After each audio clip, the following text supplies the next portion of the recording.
Ma'at. That means I'm offering you truth.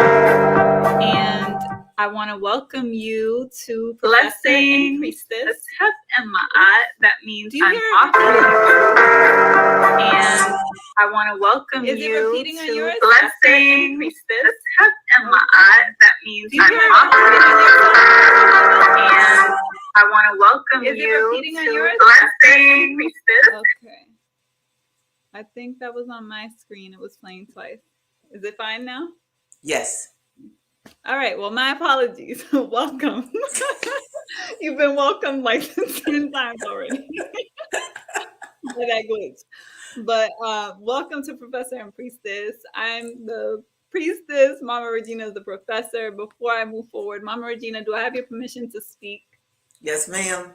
Okay, give thanks. So if it's your first time here, welcome. If you're returning, welcome back. If it's your first time here, you don't know about this series, Mama Regina and I have been doing a series. This entire season is all about how revolution is the only solution. And we've been going through the 11 pillar platform of Tehuti Ma'at in relationship to Mama Regina being an original Black Panther and how much the Black Panther Party and the 10-point platform of the Black Panther Party has been an inspiration for the revolutionary ideology of Tehuti Ma'at. So we've been going through the various pillars, and today we are doing the pillar of production. So our episode is all about moving from consumers to producers. Okay, so this pillar of production is very significant. Before we dive into the subject matter, Mama Regina, can you please introduce yourself to anyone who is here for the first time, who may not be familiar with you? Sure. As the good sister Neff mentioned, I'm an original member of the Black Panther Party for Self-Defense in Oakland, California. And I always like to start off with that because that experience changed my life profoundly. It gave me mission, it gave me purpose, it gave me history, it gave me courage. Courage. Courage. To be bold. To be bold, especially when you're working for the development of your people. And with that said, one of the things that I know is my major purpose on earth is to catalog that history, the history of the Black Panther Party, because you might have people who talk about the Panthers or even write about the Panthers, but they're book learned. And it's nothing wrong with that. I'm book learned in a lot of things. However, I think it is imperative that those of us who literally served under Huey P. Newton and Bobby G. Seale write about that history from all different kinds of perspectives. And one of my main perspectives in writing such a history, really a history of Black resistance, is to do it in poetry. So several of my books are poems about the Black revolutionary experience in this country, and sometimes I go abroad as well, like in Haiti, the Haitian Revolution, and that sort of thing. And I also write about that experience academically. So that is who I am. I know what my mission is while I am on earth, and I'm delighted to share whatever I know with an audience, particularly of Black people, because the Creator has blessed me to live 73 years. And what I want to do with the time that I am on earth and have ahead of me on earth is to share everything that I know with those who might still be seeking purpose, mission, and knowledge. That's true. Yeah, when you said your age, I'm just like, Mama Regina, you looking real good. That's all I'm Girl, gonna I'm say. trying. I'm trying. All right. Thank you for sharing that. And for anyone who's here who isn't familiar with me, I'm Aust NeferKa. Many people know me as Nef. I am the mother of Tehuti Ma'at. We are a revolutionary instrument, really for advanced souls, I would say, here to co-create liberation through developing cooperative institutions in the areas of healing, art, and education.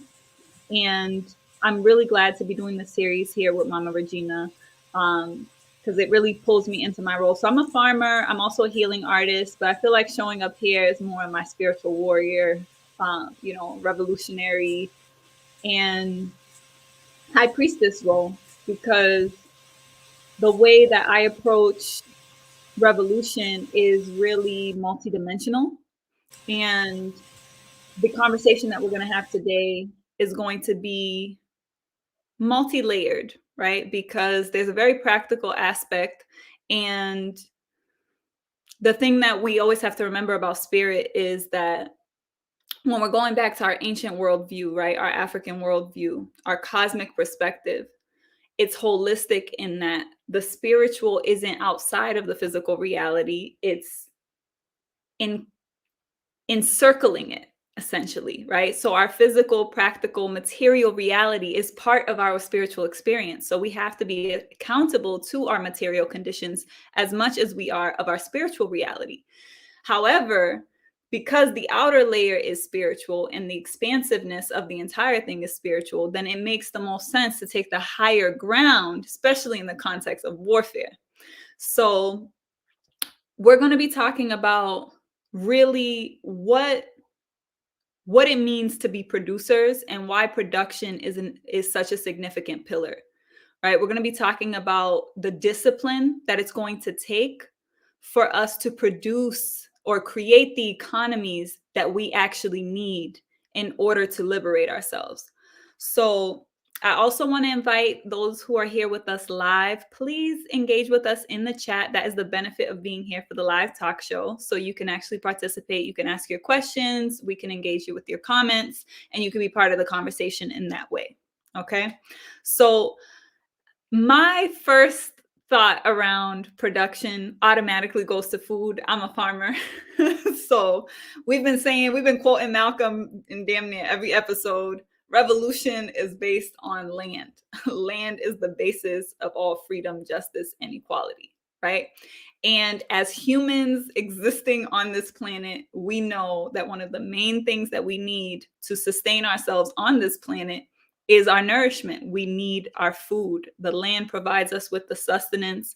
And not only that, it provides us with everything else that we need in regards to clothing, shelter, security. And I wanted to ask you about that first and foremost, Mama Regina. What's your thoughts? Your audio also is a little staticky, by the way, so I don't know if we want to test that, but I'm going to unmute you.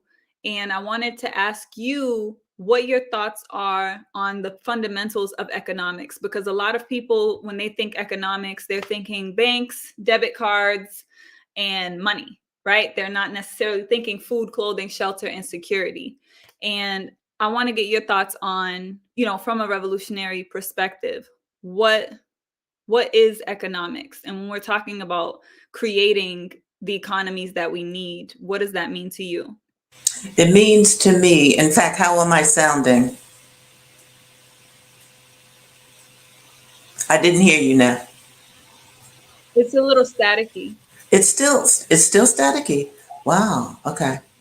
Is I'm it still on your trying. headphones? Say it again. Is it still on your headphones? Yeah. I mean, it sounds fine to me, Okay. but No, we can still hear I you. just want to make sure that people can understand me.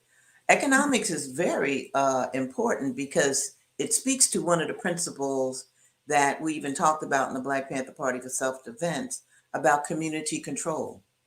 Every Black community should, in fact, be, in a sense, like it once was during segregation, when we had our own Black bank, we had our own Black theater, we had our own Black churches, we had our own Black, spiritual places that weren't involved so much in Christianity. The point that I'm making is that the Black community was self-sufficient. And to even, you mentioned Malcolm, and I just adore Malcolm. My goodness. In fact, let me show you this.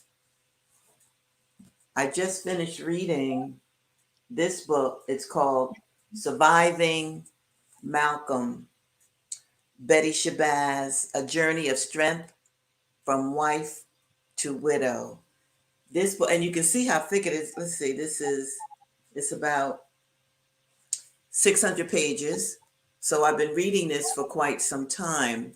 And I bring that up. And this is another book on Malcolm that I highly recommend too. Okay, The Dead Are Rising by Les Payne. But anyway, I bring up Malcolm because he was a farmer.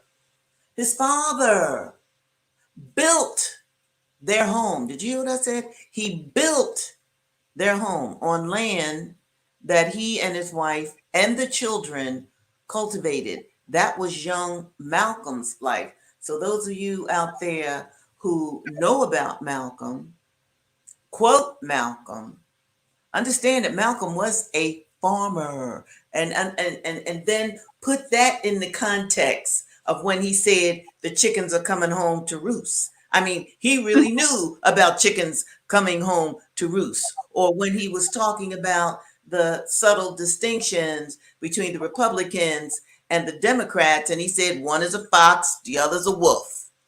Okay, and the bottom line is you'll be eaten by each. All right, so all of his animal imagery, it doesn't just come from him reading or hearing other people. Young Malcolm worked the land. And I think that that is exceedingly important because very often when we think about our revolutionaries, we think about them in terms of warfare, which is good. Sometimes one must go to war. Okay? So, but that's not the only thing that our historical revolutionaries have been involved in. And Malcolm talked about land, okay? And his wife, Betty, which I did not even know what I'm about to share with you, she even joined the Republic of New Africa. This is after Malcolm X was assassinated. And you know why she joined? She tells you because they believed in getting land. This is Betty Shabazz, not Malcolm. This is Betty, the mother of 6 daughters. So land is very, very important. And one of the things that, another thing I want to share about land, if you wanted to start start a chapter of the Black Panther Party for Self-Defense back in the 60s when Huey and Bobby, were young men and they were doing their thing, the first thing that they would tell any potential captain, I'll say, of a branch of the Black Panther Party for self-defense is you have to get a building. You have to get a building. You have to have a functioning phone. You have to have, y'all probably don't know what this is, what I'm about to say, a mimeograph machine. This is way before computers Like and Xerox.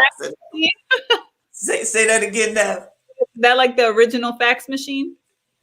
Please, way before. Yes. So there were certain things that lead to ownership that you had to be involved in. In fact, another piece about land and the Black Panther Party is this.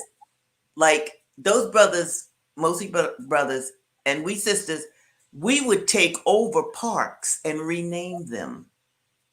Okay. Like we had a People's Park. We had a Little Bobby Hutton Park. Little Bobby Hutton was one of the earliest members of the Black Panther Party to be killed. So we had a park. We still have Little Bobby Hutton Park. We would it didn't matter if the city still called it Fairmount Park or whatever. It was People's Park or Little Bobby Hutton Park. And Neff, one of the things that we would do in those parks is to feed people. Now, we weren't growing things at that time, but we were feeding people in the park, my dear. So then if you had drunks and drug addicts and just poor people, they knew they could come by and get something, on their stomachs for themselves or their children from Black Panthers. So we early on were exceedingly thinking about ownership of land, the takeover of land. Now, of course, personally, I've expanded that where I'm trying to be a farmer as well. And I'm in the learning process. Girl, I'm gonna take a picture of these Brussels sprouts that I grew because I don't know. But the point is, as you grow, you learn more about what is important Yeah. to this existence on earth, and land ownership and the So much. use of the land. That's right up there in So many. priority and importance.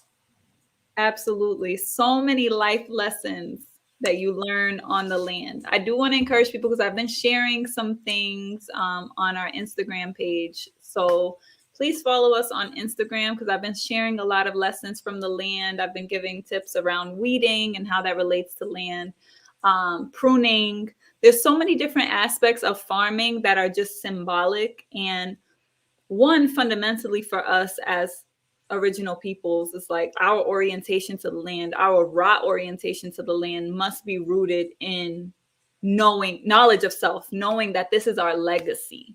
We are the first Yes, farmers and gardeners of the planet. that's right. Okay. We have to recognize that as something that we have pride in and that we take responsibility for. We touched in episode 3, I believe, when we did the pillar of nature. We touched on some of the things in regards to, nature and land and the ecology. But I think what's really important based on what you're sharing is us being clear on how our relationship to the land relates to our day-to-day lives, because sometimes we can be very far removed and over intellectualized. And our movement with Tehuti Ma'at is all about holistic symmetry. It's about material and spiritual, right? So looking at things holistically. So when I say that, I mean we have to connect with it. We have to embody it. There's a lot of ideological, intellectual masturbation that happens when it comes to revolutionary thought. And we're talking about revolutionary action, right? Doing things. Farming is practical, like you getting your Yeah, hands dirty, right? yeah, Or yeah, yeah. green. So it's very important for us to recognize, one, this is our legacy. Two, this is our responsibility. We have to restore the planet. That's why we're here. I know that's why I returned. I know that a lot of the ancient souls that are here and that this work that is magnetizing are people who are here for this restoration, right? And we define revolution as healing, liberation, restoration, elevation, and expansion. Because as we've talked about before, everything grows in cycles. Our growth pattern is revolutionary, not evolutionary. It's not linear. So that being said, we're recognizing we're in a phase of development and growth. So it's very important to simplify things, I think, to make sure that we're clear on how it relates to every single thing that we do. The devices we're watching these things on right now are all based on the mineral wealth, as we touched on in the previous episode when we did the African pillar, the pillar of Africa, right? And we talked about all the mineral wealth, the coltan, the cobalt that's used in the devices that we're using in the electric cars and all these things. Everything that we do, the way that the homes are built, the wood comes from trees, right? It's like everything is foundationally must come from land. And one of the things I was critical of in my research of the Black Panther Party was the socialist ideology, the Marxism. And what I began to realize is the question of economics is critical. It's critical, especially in a capitalist world. And we know that capitalism is not the solution, right? It's literally a destructive system built on exploitation and extraction. So it's not sustainable. Capitalism is absolutely not sustainable, but it's going to extract as much as it can And Yes. it's not even trying to go down without a fight. It's literally like what's happening right now is they're creating a controlled deconstruction or demolition of the system they created so that they can try to create a new economic paradigm to enslave people even more, right? That's right. That's what's happening right now with the digital revolution that they're creating. The digital currencies, the central banks are now coming up with their currencies. And what was originally happening was actually significant, which is the decentralized currency that was happening with when the original cryptocurrency with Bitcoin. What a lot of people don't recognize is, and I'm not going to get too deep into this because, again, it's that artificial paradigm. I want to keep us in the natural paradigm. Because when we look at it very clearly in terms of war, artificial versus natural, that's what it is, right? It's not a black and white thing.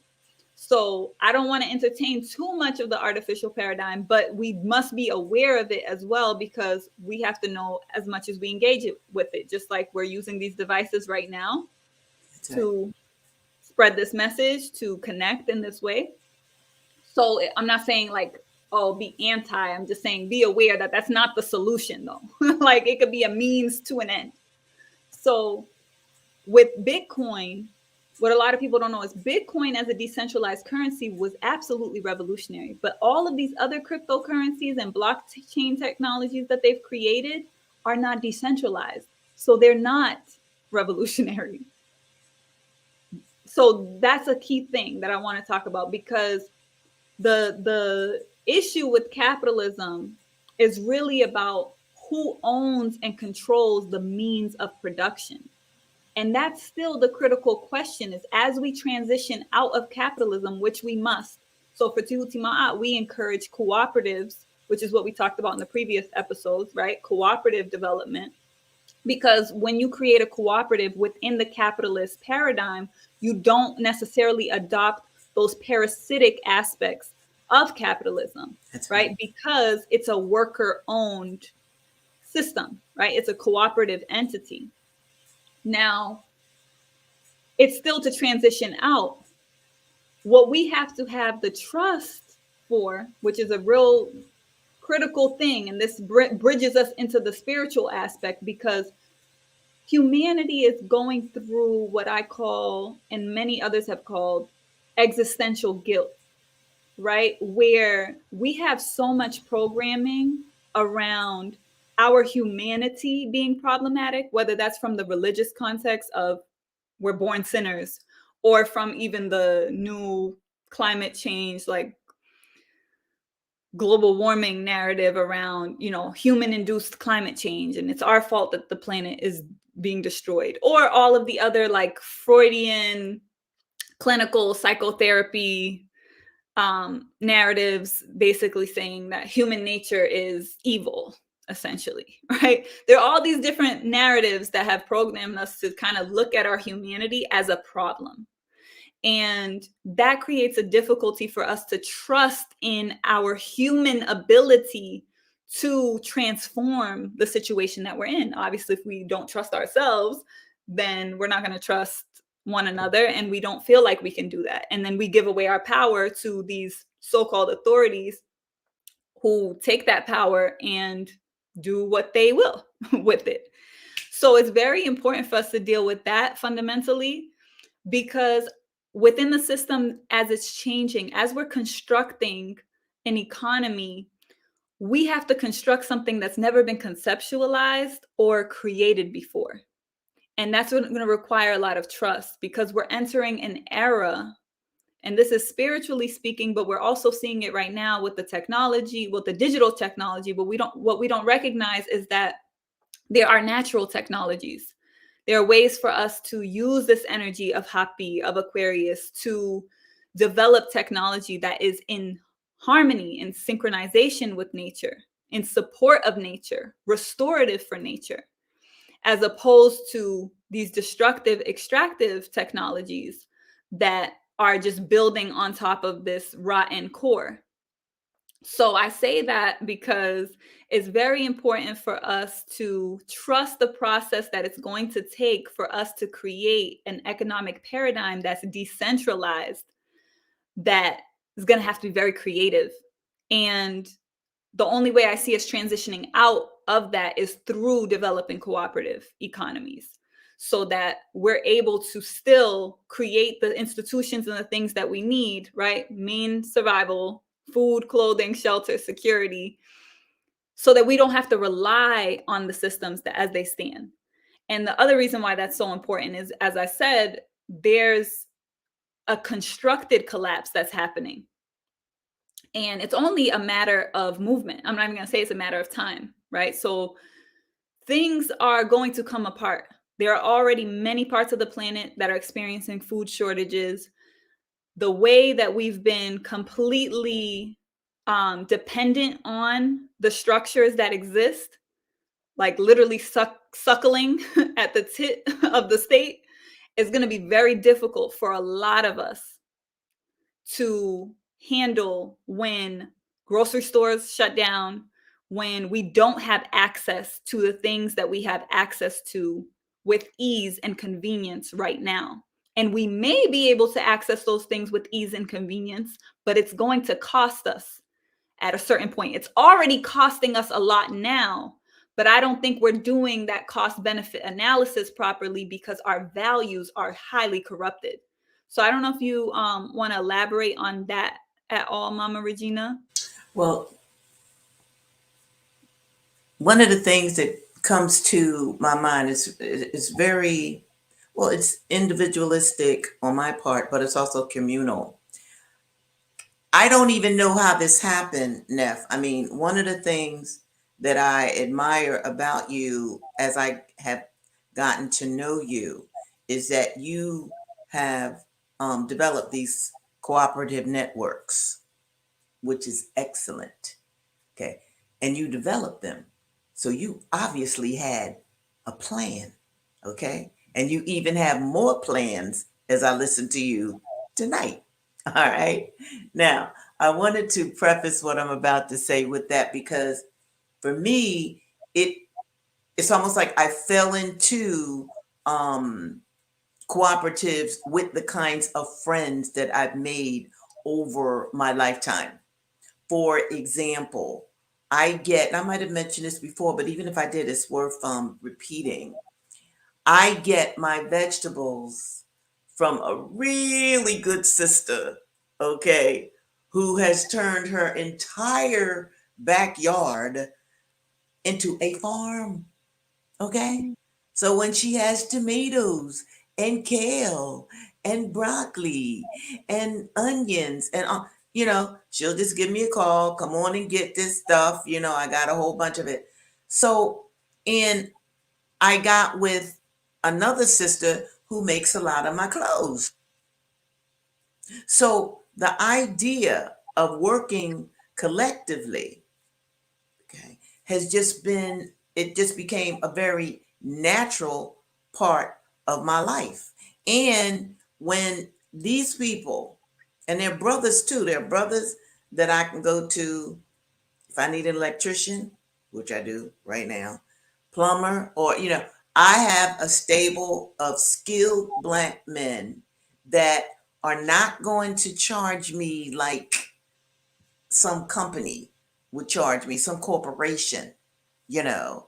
And so we exchange goods, if you will, and people come to me, when they need to write reports, when they need to write letters, when they need to do any kind of editing or writing, and it just happened, like I said, very naturally. I didn't put together a plan, you know, but it just happened. And I have been encouraging other people that I come into contact with to develop that kind of a network, especially young people, okay? Because the youth right now, I'll say from 12 to 20 to 25, even to 35 and 40, quite frankly, their understanding of life on the planet is so very different from our ancestors and even from our historical legacy, even from, we always talk about Malcolm, even from Malcolm X's time. you know. They will say things to me like, well, it's different now. It's y'all had it better. How the hell did we have it better? You talking about segregation, discrimination, lynching, and how's that better? But they will say that kind of thing because they do see Black faces in high places, which we fought for and won, but the Black faces in high places have betrayed Black people. Okay. So this kind of schism that we are living through, Neff, I mean, our people need to get back to some of the basics of life and living and growing, and like how important land is. I want to go back to land for a minute here because this is key. This just happened to me. One of my neighbors who's Black, he says to me, my family, they want to sell land that we have, and I don't know how to stop them. And I'm like, good, so we talked it out. And even in my own family, their cousins and nieces and nephews, they're talking about selling, just selling, the little land that they have. It's like, well, I don't have time. I don't have the skill set. I don't have. So it's obvious that this generation, this age group that I mentioned, they are absolute consumers and imbibers of what they see on television, which is a lie and a sick person's creativity. Okay. So there, and because the price of goods have risen so much, people are working 1 and 2 jobs, which means the children, all right, are really being raised by the schools. So your enemies are, and I don't care if they go to a Black school, if their curriculum does not include growing something naturally, then that's a problematic curriculum. And I don't care what the school is. All right. And I say this because I do know of African centered schools where the growing of things from the land is a part of the curriculum. It is a part of the curriculum. So then people who are children who are not going to such schools, who don't have that kind of opportunity, they are just learning how to buy a bag of potato chips, how to get a hoagie from the cafeteria, and et cetera, et cetera, et cetera. So it's key that we talk about these issues, raise the awareness. Why? Because many of our people just don't know any better. And when you don't know, you don't know. So it's just important to talk out these issues so that our people can get at least an understanding of the significance of land usage, purchasing a home, if you will, co-ops, and all of these kind of economical ventures that are a part of this country. I see. Shout out to Sodaye. I hope I said your name properly or correctly.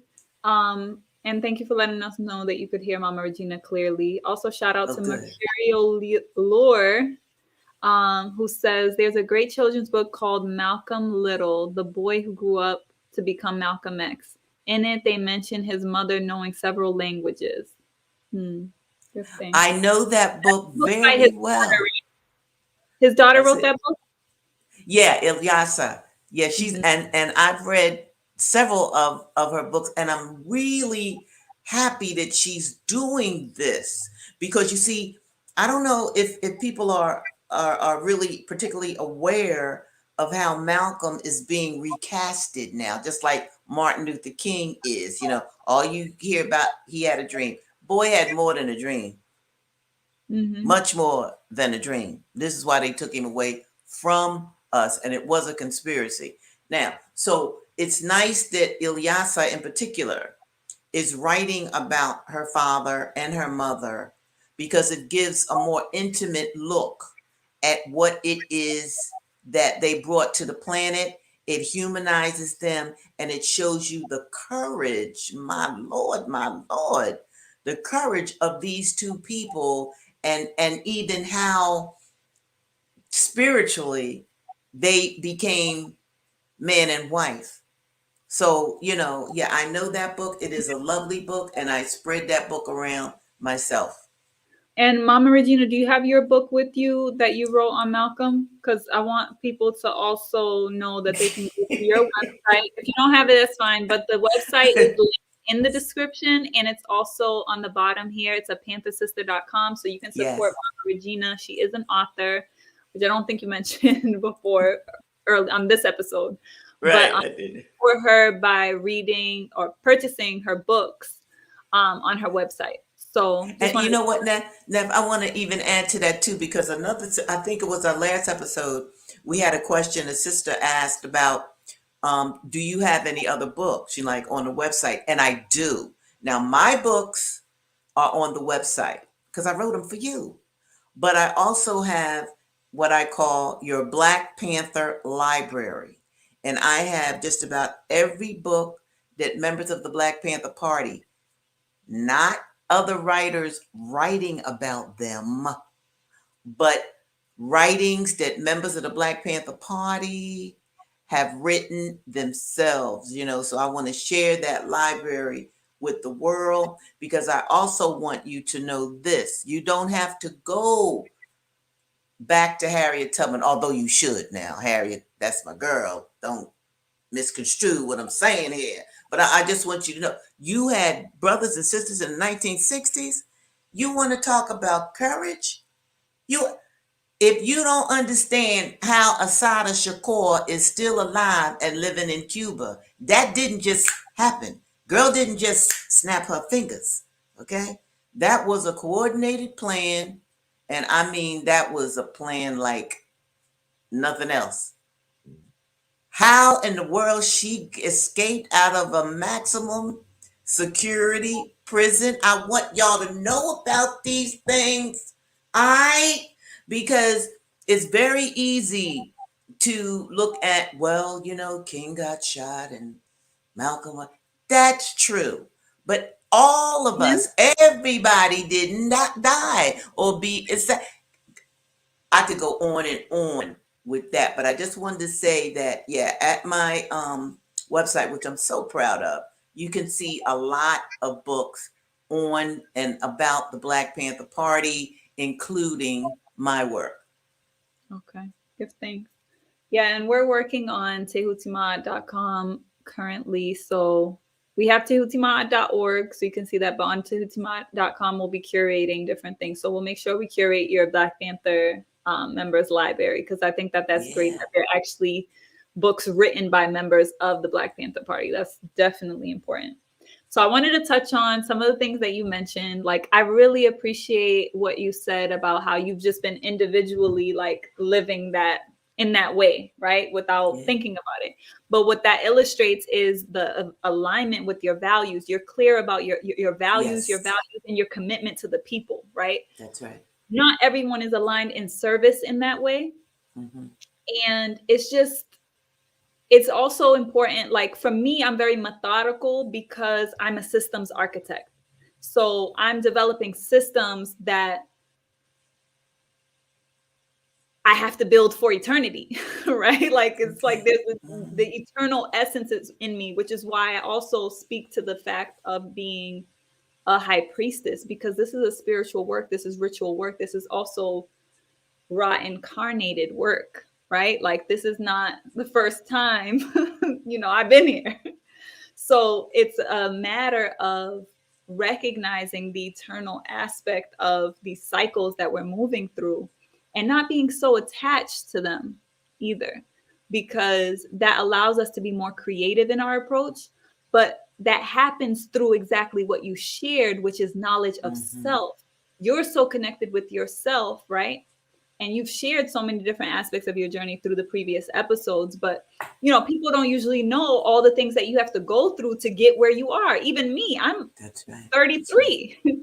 And in just the 3 decades I've moved through, there's been a lot of healing, a lot of pain, a lot of transformation in order to arrive here at this moment. So it's just very important for people to recognize that knowledge of self and being centered in yourself is key, because then you'll align your life in alignment with those values, and That's right. all of the things that you need are going to align for you. So that's why you already have that. Now, I'm creating systems, and this is basically a magnet for that, right? For people who Mm-hmm. are in alignment with these values, with these pillars Mm-hmm. that we're laying out, right? Mm-hmm. So that being said, I also wanted to say, put this up because Sodaye said, love the library on the site, Mama Regina. Hey, thank you. So, yes. So I wanted to talk about consumerism because you mentioned that as well, right? We're Mm-hmm. caught up in this consumption culture, right? And it's really an expression of imbalance. And Yes. I want to talk about this first from some of the higher dimensions, and then we'll bring it down into like the 3D. Mainly because there's a sexual aspect to everything in life, right? We've talked about this before. We talked about it, I think, in our second episode, the balance of the sexes, right? Mm-hmm. Mm-hmm. Everything has push and pull. We're in an electromagnetic world, right? There's a That's right. positive and Yes. negative charge. There's masculine and feminine energy, right? So in this realm, we have that dance that's constantly happening. That in itself is sexual. That's what creates electricity. It creates energy. It's that movement of these two complementary energies moving. So when we talk about consumption and production, we're talking about one being feminine, receptive, and one being active, productive, Oh, right? okay. So I want us to look at it in that context, because there has to be a balance even within that. But when we're in a state of constantly consuming, and I'm talking about on the vast scale, when you Yeah. look on the planet right now, most people of African ascent all across the planet, from the continent, the diaspora, we are not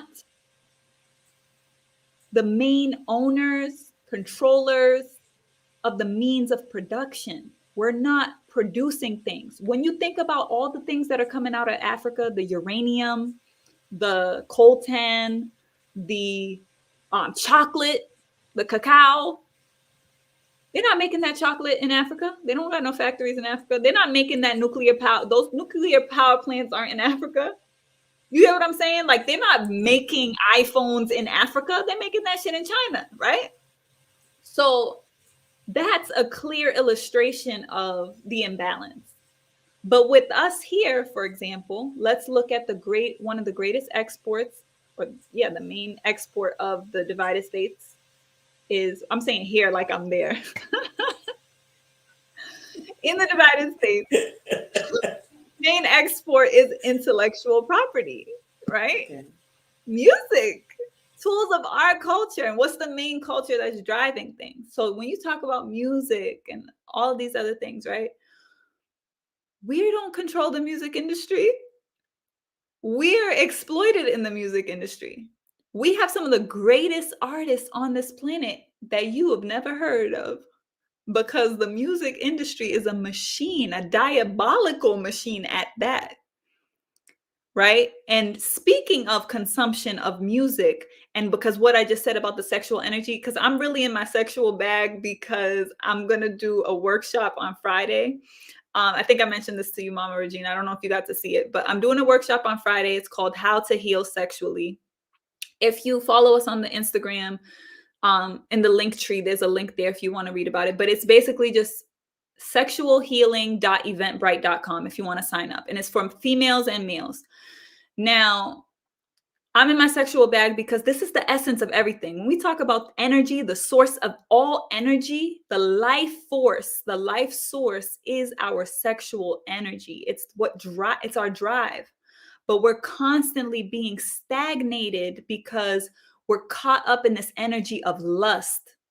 Our people are really caught up in this energy of lust, and we're not moving the energy up.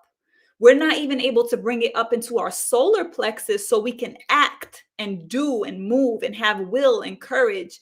Never mind bringing it up to the heart, right? The throat, the higher realms, right? The energy has to circulate.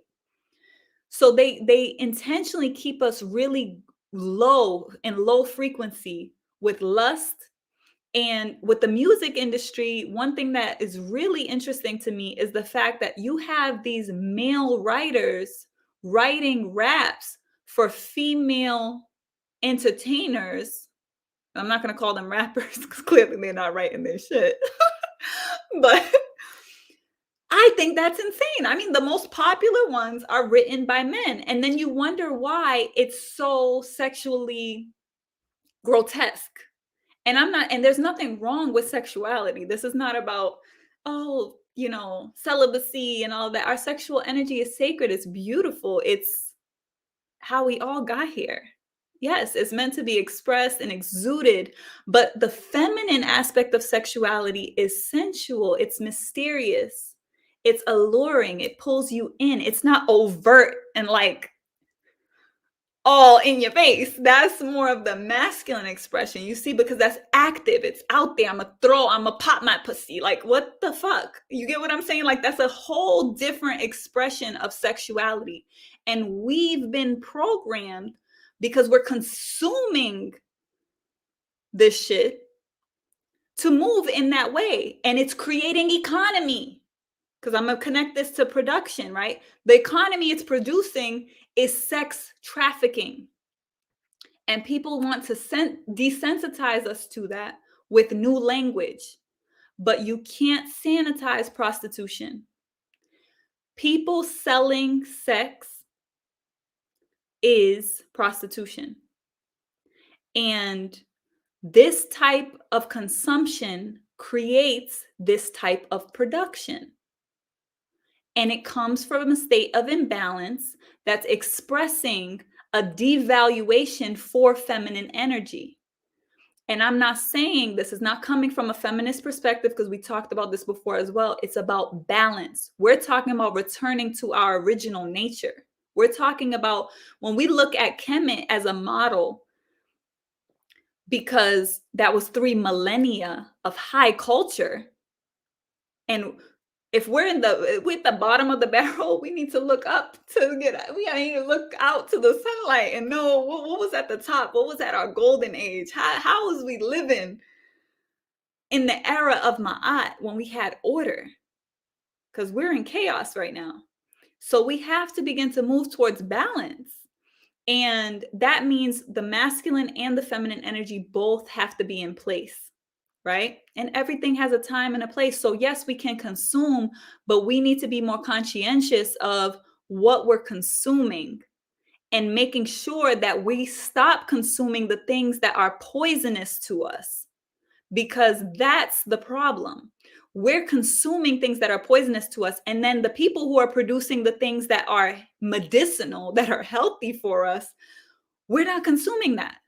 So we're perpetuating economy on things that are destroying us. So we're perpetuating our own destruction instead of fueling the economy of healing that we need. Where are our hospitals?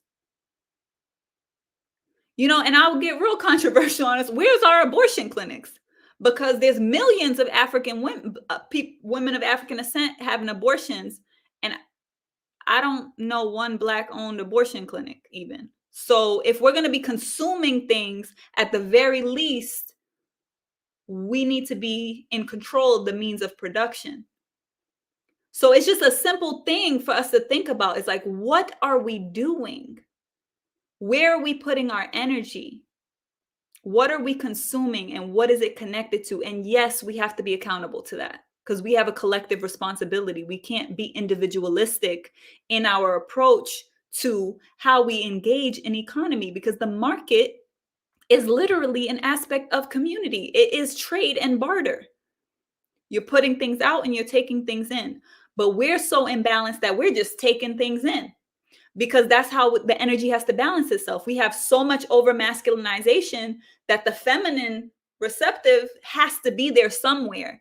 And for us, that's where it's at. We're just consuming, consuming, consuming. We're stuck energetically in that pattern. And it's going to take that masculine energy. That's why we said discipline. How do we discipline ourselves to create the economies that we need? It's going to take discipline. We have a porn epidemic. We have a lot of our brothers that are just sitting around playing video games.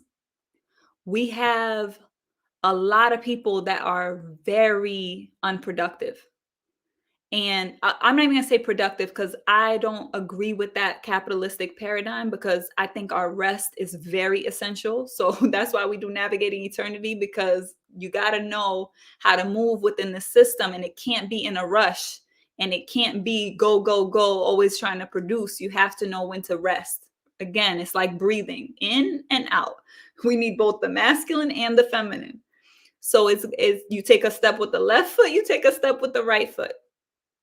So it is both, but it's constructive. We're not being constructive. It angers me, to be honest with you, that our most brolic, strong men are playing around with balls. And we're okay with that. We're literally entertained by it. And we're in the condition that we're in. And that shit's cute.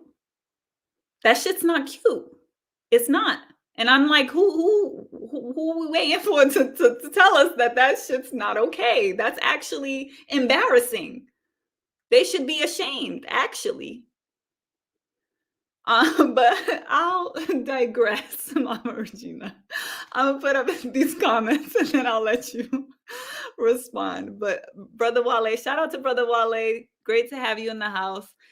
Make something. A people who make no thing of value are thought of as valueless. That's right.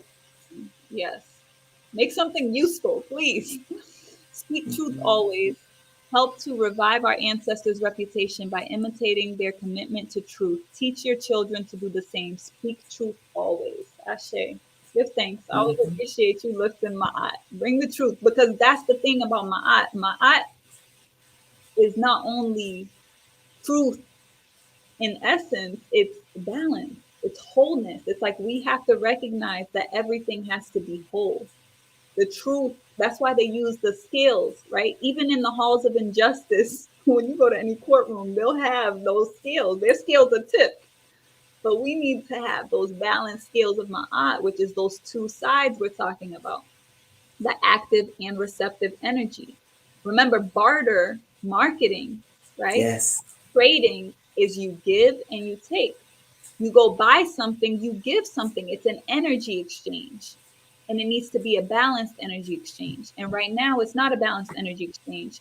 We're being taken from, extracted. A lot is being extracted from us, especially on social media and a lot of these devices. Another thing a lot of people don't think about is how much we give away free content. I got off of social media for about 3, almost 4 years. And ever since, I never came back on a personal sense. I deleted my personal account. I only engage on Instagram for the collective work that we're doing for Tehuti Ma'at, Coins and Karis, our other cooperatives. And even with that, it took a while for me to even get back on in that capacity, because I'll tell you one thing that really bothered me, that really triggered it in relation to what we're talking about, so we can see how much we're being extracted from.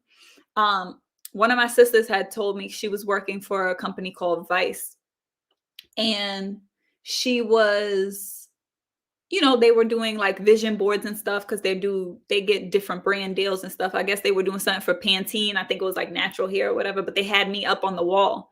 Mind you, this is my friend, so it's not like she went and gave them my picture to put up. Somehow they just found one of my pictures and used me on their mood board.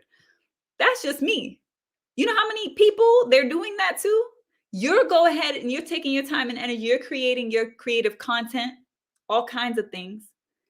There are people who are getting paid to go on there and hunt for ideas and take ideas. I can't even begin to tell you how many things I know were taken from me. I'm a very creative person. I literally live my life by the mantra of strive to create ways to innovate. Anything that I want to do or I see that inspires me is like, how do I innovate it, revolve it, There's just, that's an innate thing about me. So it's very, for creatives, for artists, it's very,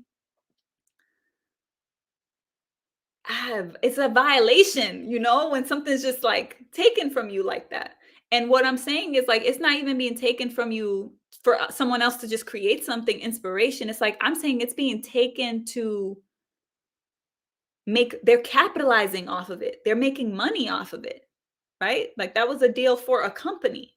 I didn't get paid for that, even though I was informing that process.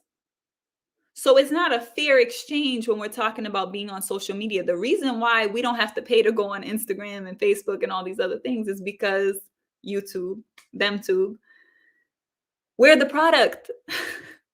They're constantly selling to us. We're the product. They're taking our data constantly. These are the things that we have to become conscious of, because these are the things that are feeding off of us. Us being consumers and constantly trying to escape our lives into these devices and constantly use them, we're giving away our privacy, we're giving away our data, our freedom. And for some reason, we don't find that to be valuable, even though they're making millions off of it. So clearly it is valuable. That's something we need to think about. How do we learn to have self-value, self-love, self-esteem, self-pride?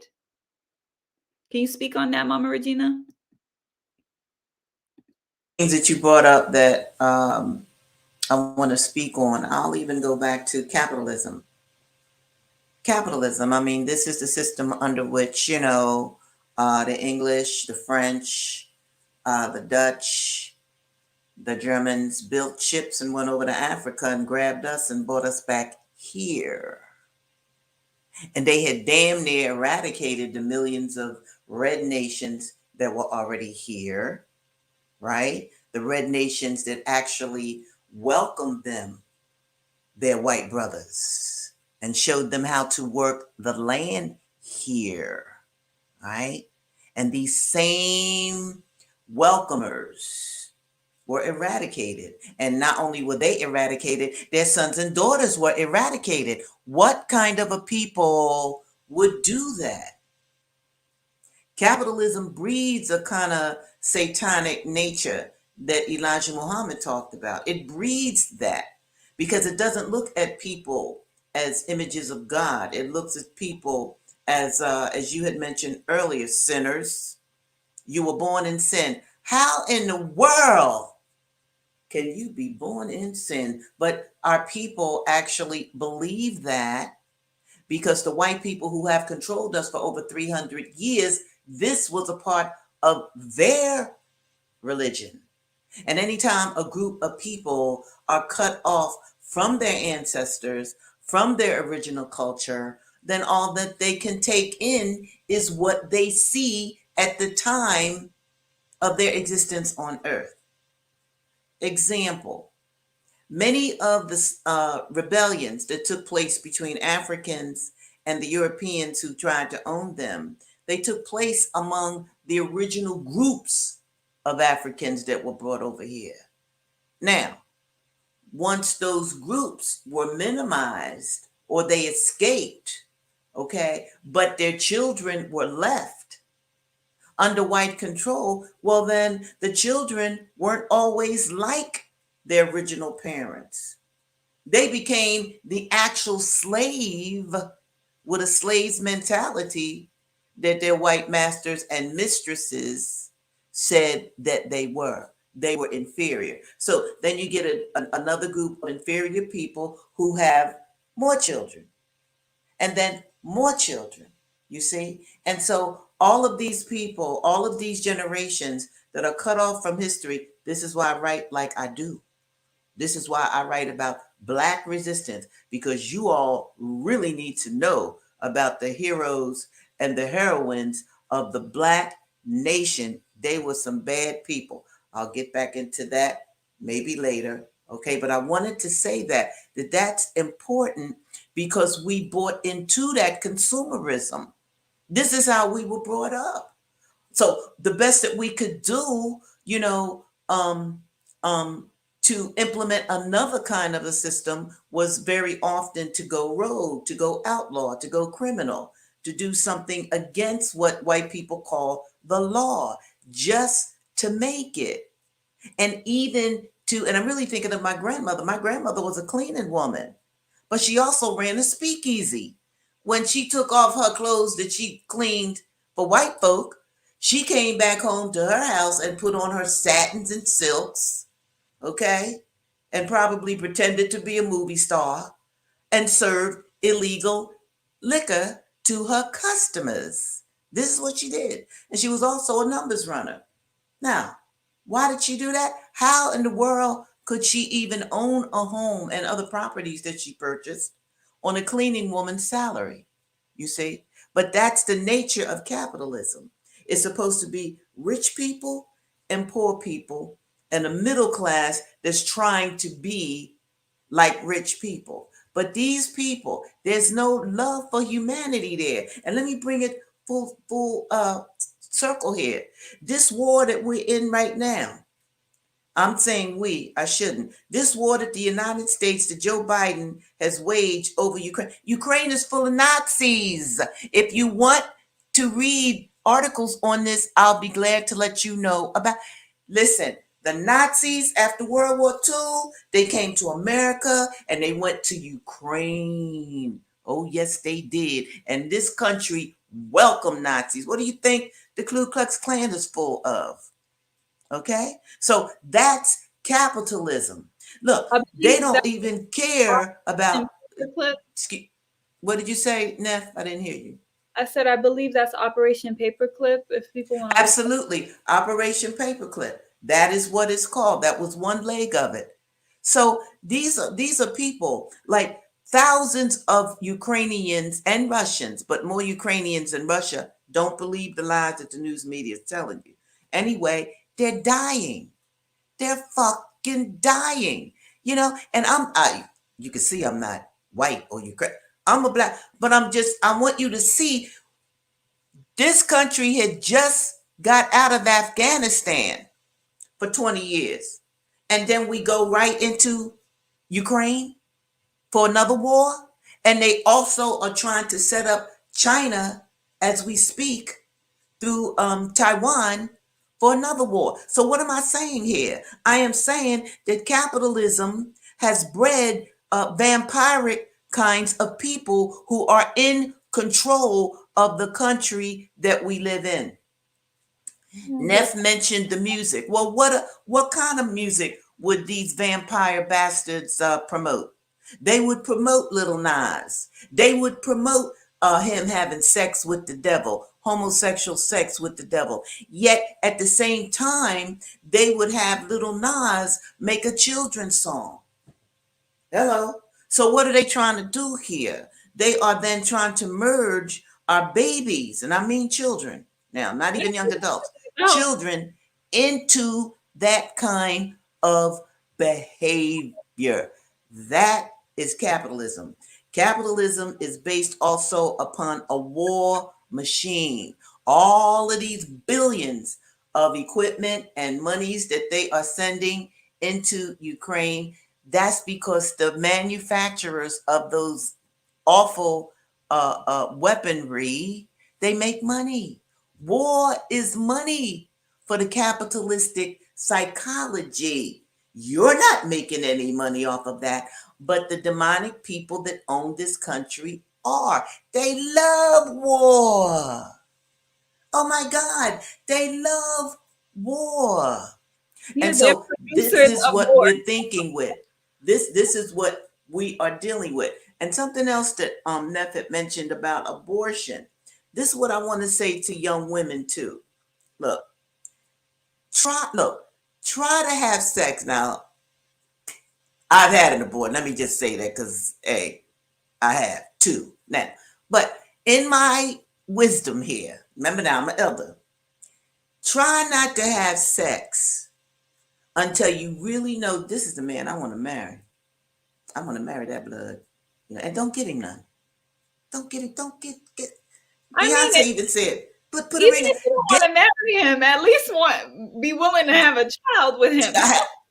Right, that's what I'm getting. Because see, the amount of abortions that Black women are having, all right, and I've already said I've had two, so I'm not preaching And here, that's shared on okay. previous episodes But as what I am saying is, if we modify our behavior, and that's what Tehuti Ma'at and healing is about, we can control even the need to have to go that route.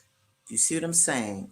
And the way that you handle your sexuality and men, all right, you know, you can hook a brother, okay, and have a stable family where you can, go forward and even adopt other Black children that are being thrown away, okay.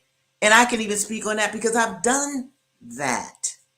Okay. And this also gives us a sense of caring beyond our immediate family, beyond our immediate circumstance. See, capitalism also breeds, I'm an individual.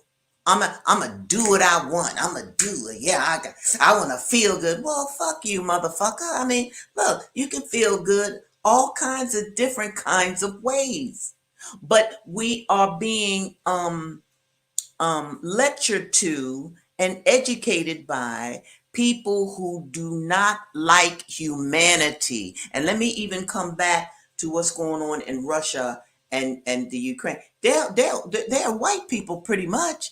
Now Russians have a little bit of Asian in them, but these are white people carrying on like that. Just warring with each other. And the American president Joe Biden is white. All right. And Barack Obama, I think I've mentioned this before, but I'll never forgive him for this. He is the first president to bomb an African country. Yes, this is what Barack Obama and Hillary Clinton did. All right, and killed Colonel Gaddafi. Now, why did they want to kill Colonel Gaddafi? Because he wanted to create and was in the process of creating a currency that was just good for the African people. Now, the good news is right now we have what's called BRICS. It's Brazil, Russia, India, China, and South Africa. And six other countries want to join now and have been accepted. AFRICOM is, yes, absolutely, as destroyers. What these countries are going to do, the UAE, let's see, Egypt, Argentina just joined. They want to create, oh, no, not want to, they are creating a currency that is local to each region that they can then barter with so that they can move away from dependency on the dollar. So when Neff talks about the cycles of time and the change, because this is not going away, okay? The dollar is already falling in value as I speak. So we are coming upon a new world order, which we need. And I think that the co ops and the economic Black nationalist structure that Neff is talking about, that's our wave of the future. This is the way that we must go.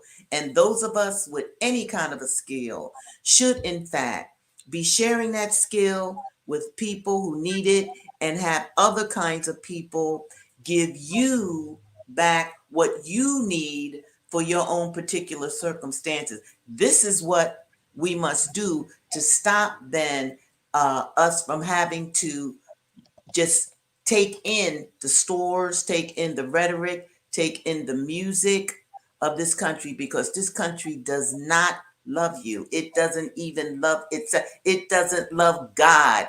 Atheism started in Europe. You will not find any African people, unless they've been westernized, who do not believe in some sort of God. Atheism is a European construct. Understand that, people. And the more we move away from that European construct, the better off we will be as we learn about our ancestors and put into a modern frame what they did that was good that can work for us. And one last thing I want to say to Sister Neff about book publishing, okay? About artistic, intellectual freedom and also compensation. One of the reasons that I even publish my books myself right now, I didn't always do that. I have been cheated by, I'm not even going to tell you the name of the book publisher, but I have a book that it sells. I don't get a dime for that book. Nothing. So my intellectual property goes to somebody else, even though I created this lovely book. So I don't even promote the sucker. But what I'm saying though is this: even in that realm, we need to create our own institutions that can publish works that are good for Black people in whatever aspect of goodness is, okay? And we, writer and company, all Black now, all Black. I'm not a multiculturalist. Screw that. I'm a Black nationalist freedom fighter in the vein of Marcus Garvey and Malcolm X and Queen Mother Moore. So we have to own our own institutions so that we can profit from them ourselves and with other Black people. Mm-hmm. Good, thanks. Ooh, you said a lot there. I'm gonna start. I'm gonna start with this. You said a new world order, and I always say to people, because they're trying to create a new world order, but theirs is a world disorder. What they're really trying to Yes. do, right? They're trying to consolidate their control with the declining hegemony of the European, I don't know, parasites. That's how I look at it, right? And I think it was Omali Yeshitela, the chairman of the Yahuru movement. He said, the host is rejecting the parasite.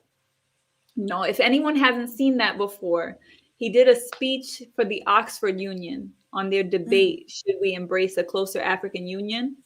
That Wow. Oxford Union, Omali Yeshitela speech, real good, real good. Okay.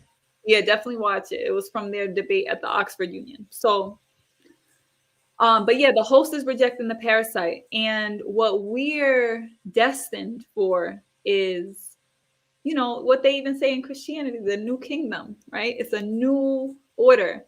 But I always like to say new, NU. We're talking about Yes. new, the primordial energy, the primordial Right. waters. I love that. And that's why I Yeah. also want to bring back up, I got to put this on the screen for people, and then I'll go and add it to the description later.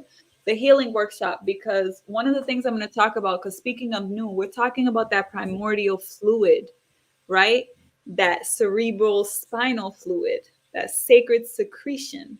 We're going to talk about this on Saturday because that is the same as the embryonic fluid, right? When we were developing in our mother's womb, right? It's the same secretion that is in our brains, in our spines, right? Our 33 vertebrae. This is very significant sacred science. And the reason why it's important in relation to us having the discipline, how do we discipline ourselves to create the economies we need, is because without sexual discipline and and dominion over our lower energy, our animalistic tendency and that lustful nature, we're not going to be able to activate and use that sexual energy as our driving force to create anything. So it's the source of our creativity. Sexual energy is creative energy. It doesn't have to always produce life. It is the same energy that produces life, though, that produces and creates music and all of the other ideas that come out of our mind. even scientific ideas. So it's very, very important. So I do want to invite people to sign up for the workshop, because this is very significant for all of us. Now, there's an emphasis on healing sexual trauma, because there's an onslaught of attack, as you mentioned, to sexually pervert our children in particular. But a lot of us have already been tapped. We've already been programmed, and there's a lot that we have to cleanse ourselves from in order to restore the sanctity to sex and sexuality. Now, the reason why I'm saying this also is because, as you were saying, what we have to recognize about capitalism is that it strives to make everything a commodity so that it can be sold, right? And stolen. Let's be clear. Because it's built on a dichotomy of possession, right? When you're separating yourself from something and objectifying something, it can now it's separate from you. So now you can own it, you can possess it. Even the way that we're relating to one another is possessive. So these are fundamental things we have to heal, because we're talking about coming into union. The new world order is about unity. It's about connection. It's not about separation and divide. Remember, what got us here was divide and conquer. So we're going to unite and prosper. Very, very important. So when we look at how it's commodifying death, right? You just talked about the war machine, what do they call it? The military industrial complex, right? And all the money that they're making off of death. Sex is an economy. There's sex trafficking. The human trafficking mainly is really for sex trafficking, but there's worse. There's organ trafficking. There's so many other things that are literally have become commodities. And it's very important for us to recognize that the system is designed, it's established to make what is sacred profane. That's why you can put a price on it, right? And when something, you have to put respect on it to make it to sanctify it. You put respect on it to make it sacred. And even when you look at the basics of economics, if anyone's taken an economics class, supply and demand.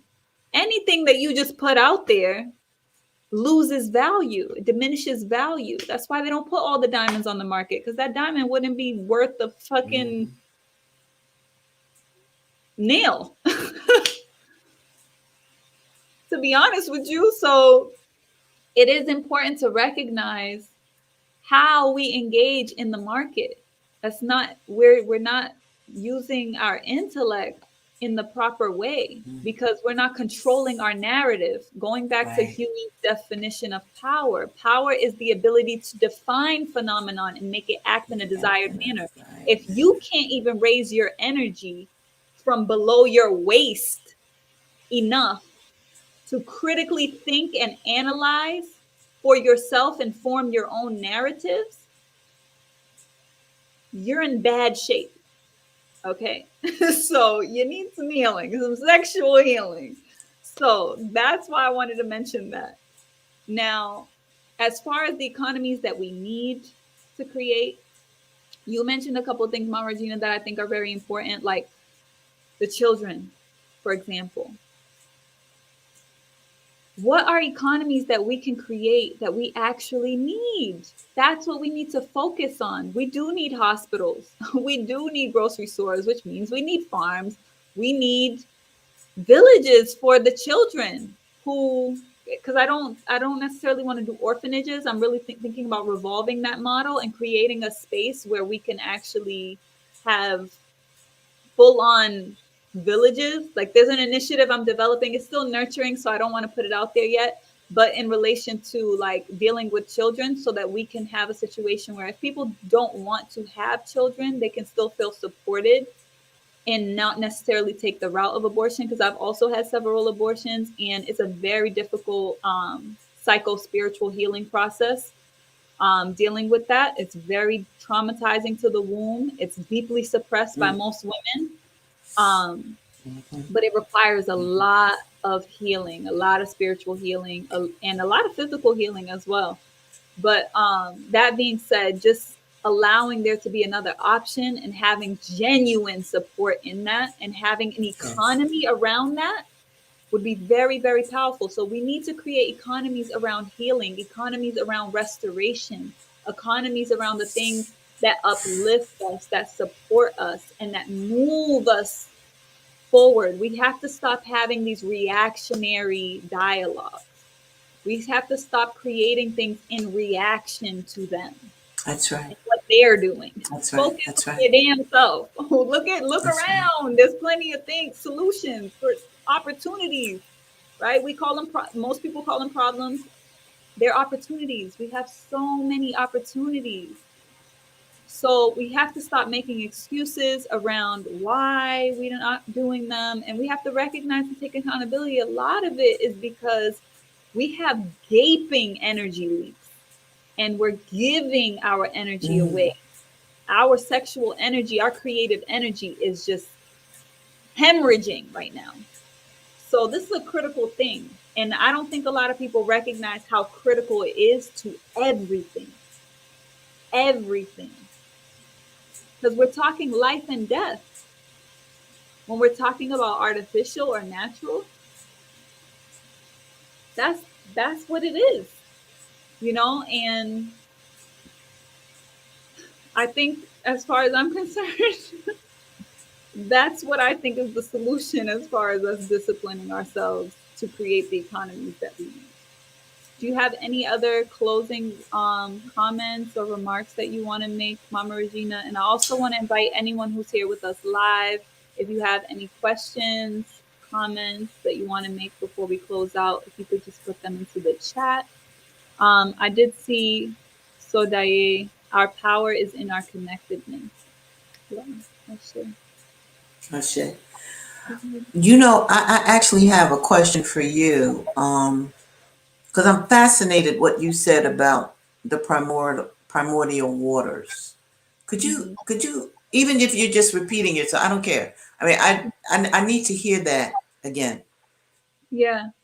So the primordial waters, or what the vibration that we use for that force, for that energy in Medu Neter, in the Kemetic language, is what most people know as the hieroglyphs. If there's anyone watching who's not familiar, because I don't like people to feel like left out, like you got to know. Mm, So the vibration is nu, nu, okay? And it's interesting because in Criollo, when we say nu, nu is like us, we. So it's interesting. But in Meruneter, Nu is the primordial water, the primordial essence of life, of creation, that everything was created in the waters, the primordial waters of Nu, yes, that's right. That's right. before existence existed. And then existence as we know it came into form. Mm-hmm. So we have the existing world and the non existing world. And this comes into more like sacred science in terms of what happens when we pass through the threshold of creation and we take form and we come into the wheel, the ring of the zodiac, right? And we come and we have take on different energies, and it's woven into us when we're in the womb of our mother, right? And as I said, I'm going to go into like detail on this because there's actually a lot of Kemetic symbolism and forces and principles that would detail more in terms of how the cosmology is connected to the biochemistry. Because when I talk about the sacral, the spinal fluid, or what's called, like in most esoteric texts, the sacred secretion, it's something that is actually developed in our pineal gland in our brain at the time that the moon is in the same sign that the sun was in when we were born. So it's a rhythmic thing. It happens every about 29 and a half days. And the oil is secreted into the spine and goes down the 33 vertebrae, right? And it's very significant because you even see these things. The reason why I've been bringing up the Bible is because it's very important to recognize that the chain is there. We're talking about going to the origin of these allegories and the source, right? Because when they say Jesus died at That's right. That's right. right? Mm-hmm. The 33 vertebrae, because we're talking about the Christ consciousness, when you allow your sexual energy to rise up and circulate. So what I was connecting it to is this is the same fluid that is we're developing in when we're a tiny embryo in our mother's womb. This is the primordial water, but it's the same water that's in us right now. It's the same water that rains. It's the same water that's in the ocean. That's the thing. It's the essence of life, right? So what I'm saying is, but there's a biochemical reality to that.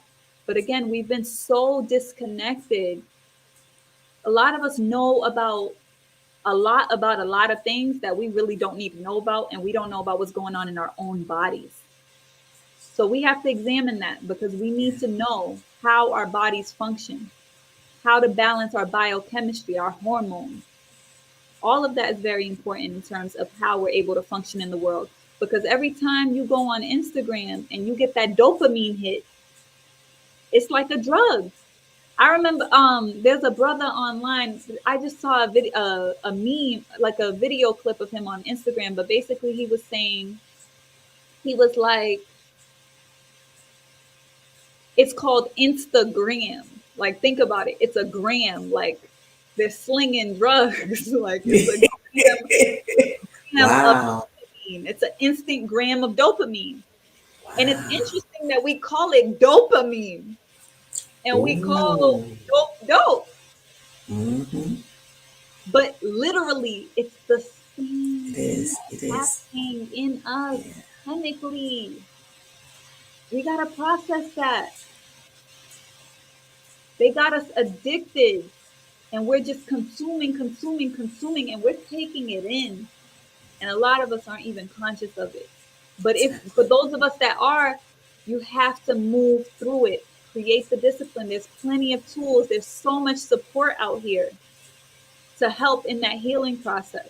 Because I know it ain't easy because a lot of it is really the reason why it's able to latch onto us is because of the trauma, because of the pain, because of the subconscious things we don't want to deal with. So the healing is essential. Again, I always got to say it. We define revolution. The first thing that defines revolution is healing. We have to heal. We have to heal. It's very, very important. So I hope that answers your question, but I am going to Mhm. go more in detail into this on Saturday. I don't know if you'll come to the workshop on Saturday, but if not, there will be more. Because this is going to be ongoing. Like I'm really focusing in my work now, my personal work and offerings on this sexual healing and sexual liberation in its truth, right? Because they they got people thinking that feminism was sexual liberation, flipped us all the way around. Will this workshop be available after? Will it be a replay? Or can Um, people, you know?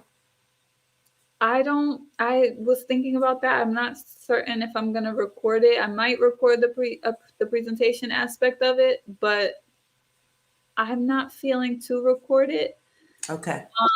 But it is something that I'm going to do again. Like I'm going to start Okay. doing segmented. Like this one's going to be very much focused on the 11 dimensions of healing, personal healing, and learning teaching some practices for people to actually practically do because it's important to move energy through the body as well. There's meditations along with it, but then there's practical like, okay, now you got to do this work and teaching what the process is to heal sexually. But I'm also going to do, I think the next one's going to be focused on healing sexual addiction. Mhm.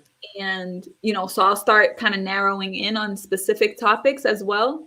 But I'm also going to be doing a retreat, which is going to be a more intimate opportunity for people who actually want to come and work with me in person. So this is all going to be work around how to heal sexually. So all of Mhm. this is going to be infused into that work. So that's going to be my focus for the next 3 revolutions, I believe. Okay. Yeah. So I'm really excited about it. Give thanks. And shout out to multi-generational mulatto in the house. The beautiful Creole language of the mulatto Cape Verdean people. And I really enjoyed this. Thank you so much. We always laugh. I don't know. The mulatto thing just makes me laugh. Right, me too, me too. But And shout out. multi-generational mulatto. Okay.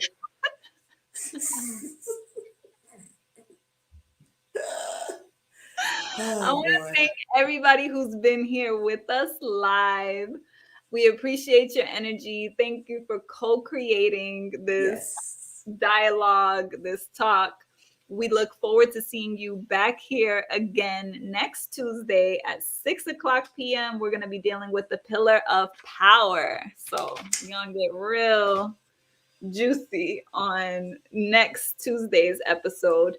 And if you're watching the raw play, we appreciate you being here too. And feel free to comment or reach out to us if you want to engage in any way and you weren't able to ask your questions on today's episode. So I appreciate you, Mama Regina. Thank you so very much for your work, your service, your existence, your beauty, your wisdom. And yeah, thank you. Very good. Your support. All right. Power. Blessings. Power.